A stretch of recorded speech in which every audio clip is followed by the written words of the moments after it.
melihat ada perubahan besar kayak Solo nih kan. Dulu kan Solo itu adalah saya orang Salatiga sih. Dulu kan ke Solo itu kan orang bilang masih kan kayak kelemar-kelemar kayak gini nih kan. Tapi ini sekarang sejak 6 tahun terakhir ini kan Solo itu menjadi sesuatu yang dinamis ini nih kan. Nah, ini bagaimana itu kan bisa kayak merubah kayak seperti itu tuh, Pak? Iya, saya kira kota kita pandang sebagai produk Iya. yang perlu ada manajemen produknya. Artinya produk baik yang ada di kota diperbaiki, dibenahi semuanya, dikemas yang baik. Kemudian juga ada city branding, ini manajemen brand yang juga kita lakukan.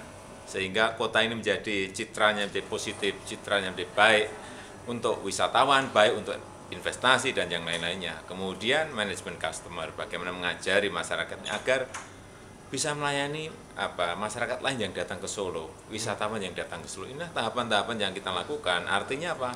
Pemerintahan ini tidak monoton, jangan monoton, tapi harus ada terobosan, berani melakukan inovasi, pelayanan publik, pelayanan kepada pengunjung yang datang ke kota itu. Karena apapun Solo nggak punya sumber daya alam. Itulah yang kita lakukan. Inilah yang dilakukan oleh Solo.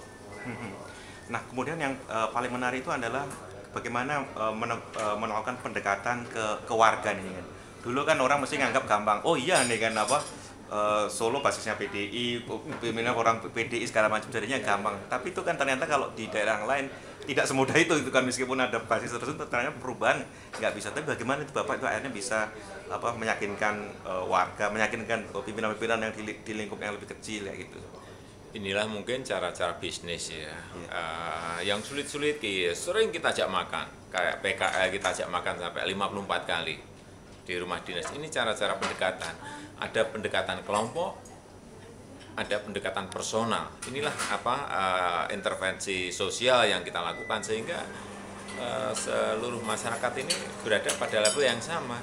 PKL juga diajak makan siang makan malam. Kemudian investor juga diajak makan siang makan malam. Inilah yang kita lakukan sehingga mereka merasa dimanusiakan, diwongke, dan mereka mau kita ajak bersama-sama membangun kota secara cepat sehingga bisa berubah ke arah yang lebih baik. Nah, Solo sendiri kan sebenarnya memang punya aset ini kan berupa kayak cultural heritage ini kan. Nah, ini bagaimana itu akhirnya kayak diangkat dan mengangkatnya jadi sesuatu yang kayak positif ini kan, karena dulu kan orang pasti kalau ingat Solo mesti kayak kayak Putri Macan Luwir, lemar-lemar, itu kira-kira gimana itu, Pak? Ya, itulah yang kita bangun, yang namanya Solo masa depan adalah Solo masa lalu. Ada slogan kita, Solo the Spirit of Java. Artinya memang kita ingin mengangkat budaya ini sebagai sebuah spiritnya kota. Semuanya yang kita lakukan selalu didasari atas budaya itu. Inilah kekuatan kita, inilah identitas Solo, inilah karakter Solo, dan inilah yang ingin kita pakai sebagai diferensiasi dibandingin kota-kota yang lain, sehingga muncul sebuah karakter kota. Sehingga meskipun letaknya bukan nggak punya pantai gitu, tapi akhirnya tetap jadi kayak daerah tujuan wisata utama kayak gitu. Ya, ini yang kita lakukan terus, tahapan-tahapan itu kita lakukan, dan ya hasilnya kelihatan. Dulu event mungkin hanya 2 atau 3, sekarang event di Solo ada 34 event nasional maupun internasional. Kemudian dulu hotel-hotel paling okupansi 20%, 25%, sekarang sudah di atas 90%, sehingga investasi hotel masuk berbondong-bondong ke Solo. Ini proses yang kita lakukan melalui inovasi-inovasi, melalui terobosan-terobosan, sehingga yang penting jangan monoton, jangan rutinitas.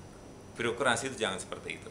Oke, ini terakhir nih Pak, ini kan kadang-kadang karena Solo kadang-kadang suka dianggap juga dalam tanda petik kayak semacam miniatur Indonesia, karena dari orang yang tenang-tenang ada, tapi orang dalam tanda petik yang ekstrim ada kayak gitu. Komplit. Gimana itu Pak? Komplit. Jadi Solo komplit, ada fundamentalis Islam, ada fundamentalis Kristen, ada fundamentalis Kejawen, ada yang masih sisa-sisa fundamentalis yang ke kiri-kirian komunis, ada semuanya. Yang paling penting menurut saya adalah komunikasi dengan mereka, merangkul mereka, ikut memajukan kota. Ya, satu-satunya jalan adalah pendekatan komunikasi. Ini yang kita lakukan. Jadi jangan sampai mereka dianggap sebagai ininya kota ya, beban beban atau musuhnya kota, tapi kita anggap sebagai sebuah ya, aset yang harus ikut memajukan kota. Saya kira ya 6 tahun ini nggak ada masalah. Ya, dan ini sendirinya gimana itu kan? Apakah memang apa ya kayak pendekatan personal atau mungkin karisma dari Bapak atau gimana itu kan sehingga itu akhirnya bisa? Karena ini kan kita lihat di daerah lain misalnya kadang-kadang juga masih susah kayak gitu kan. Ya karena pendekatannya ada pendekatan power, ada pendekatan represif. Kalau kita adalah pendekatan yang sama-sama win-win gitu. Jadi tidak ada yang merasa dikalahin, tidak ada yang merasa di bawah, semuanya merasa di atas dan semuanya merasa menang. Saya kira pendekatan leadership seperti itu yang sekarang ini kita perlukan. Oke. Terima kasih Pak Jokowi.